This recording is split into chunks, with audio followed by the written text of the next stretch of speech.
This is what happened when you compare a build with dual hammerfall, quad thermostable radiator and a favorite cabin, against another one with dual breakers, quad cryo coolers and a torero cabin.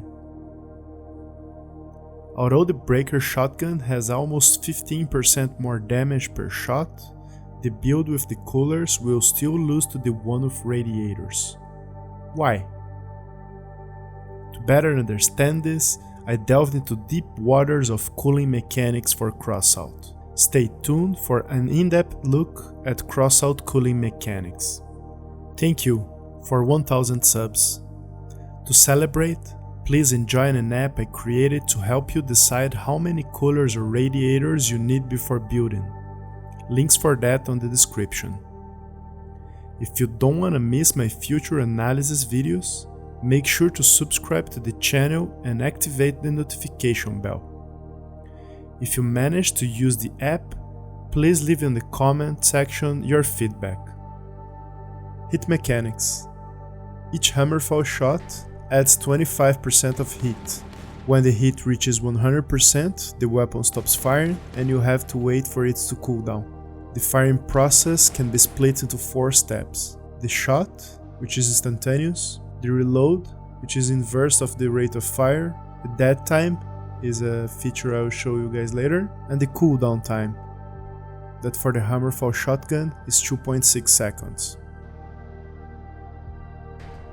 The first step is the shot itself.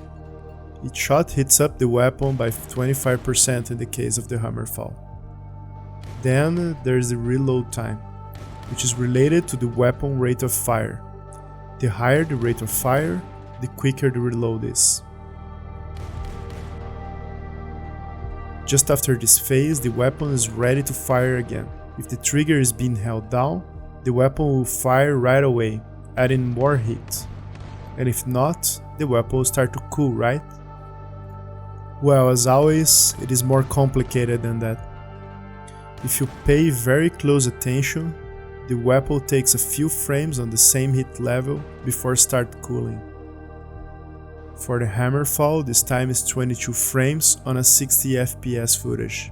The time for the weapon to complete the firing animation is 1 minute divided by its rate of fire of 220, which is 0.27 seconds. So it appears that we are still missing 0.1 seconds, which is what I call here the dead time.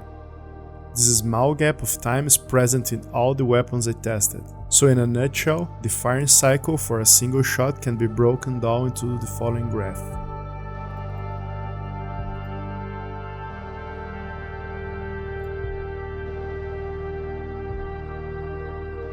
Okay, so now that we understand the mechanics, let's compare the coolers and radiators one more time.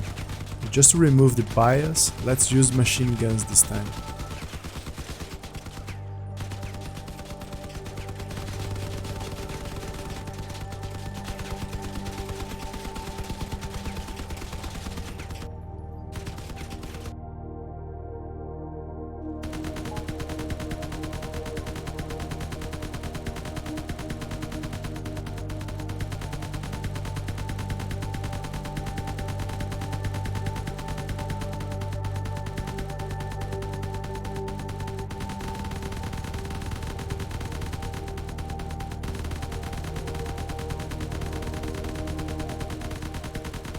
Okay, so this is starting to look consistent.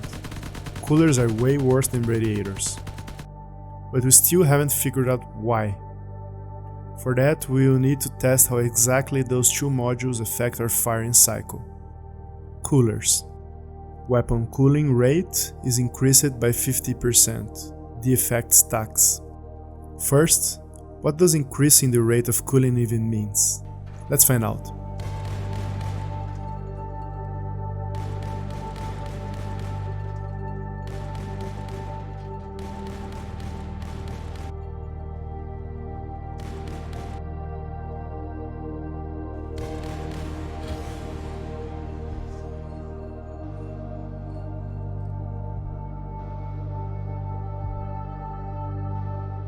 From this test, it is clear that the cooldown time is reduced by 33% instead of 50%.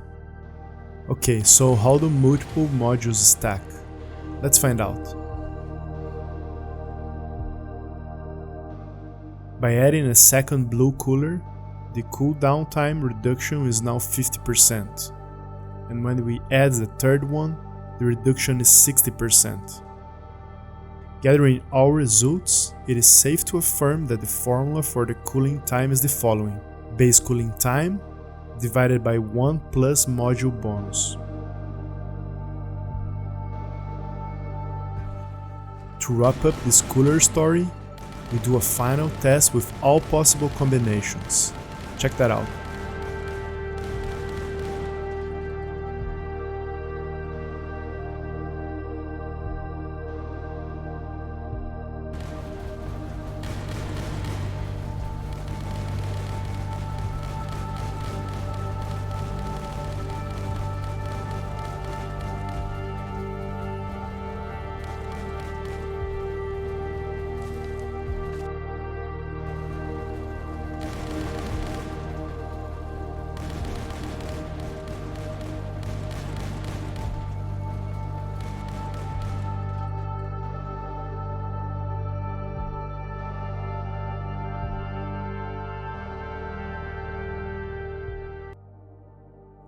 From all those tests, it is evident that by adding multiple coolers you have diminishing returns. For example, adding a single purple fused cooler can give you a net cooling time reduction of over 50%. But to get above 75% reduction, you need 3 modules. And with 4, you only barely pass the 80% mark. What about radiators? The descriptions say, reduces weapon hitting rate by 50%. The effect stacks. But how do they stack? Linearly, multiplicative, additive?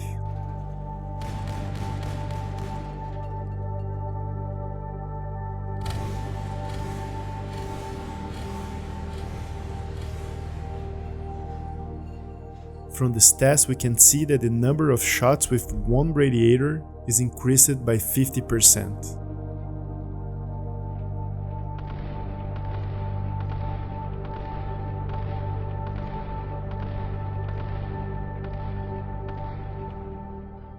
And if we add multiple radiators, we have the following results.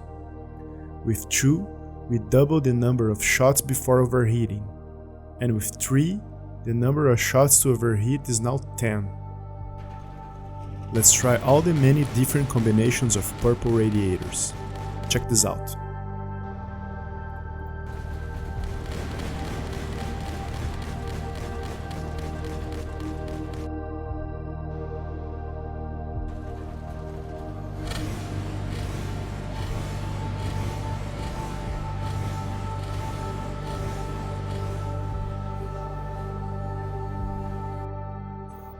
From all those tests, it is evident that by adding multiple radiators, you have a linear return.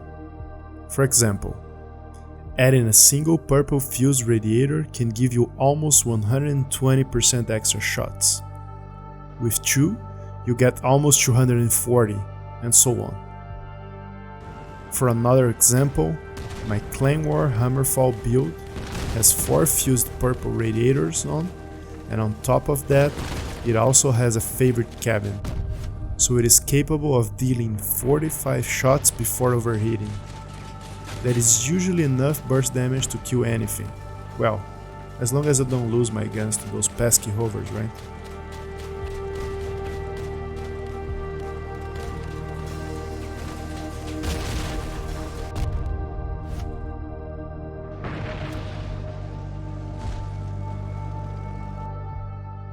For a bonus test, check how this affects the Strange Caucasus smart weapon.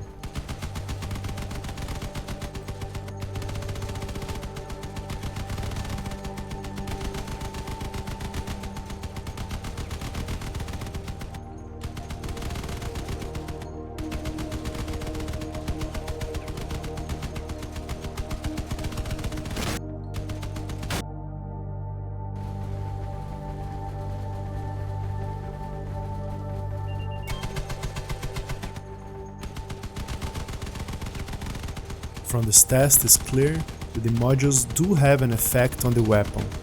However, the AI can't exploit that effect, and the overall damage is almost exactly the same.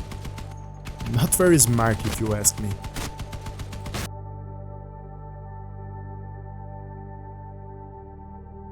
Okay, recap time. Cooler bonus is applied based on the following equation. Cooldown time equals to base cooldown time divided by 1 plus module bonus. Hence, this type of module have diminishing returns, so I highly advise against using more than one. Radiator bonus is applied based on the following equation. Shots to overheat equals base shots to overheat multiplied by 1 plus module bonus. Hence the benefit is linear, so the more radiators the better. And that will be all for now. This analysis took me over 40 work hours to make, and if you think that was helpful to you, please make sure to share that with your friends too. I hope you liked the video, and I'll see you next time.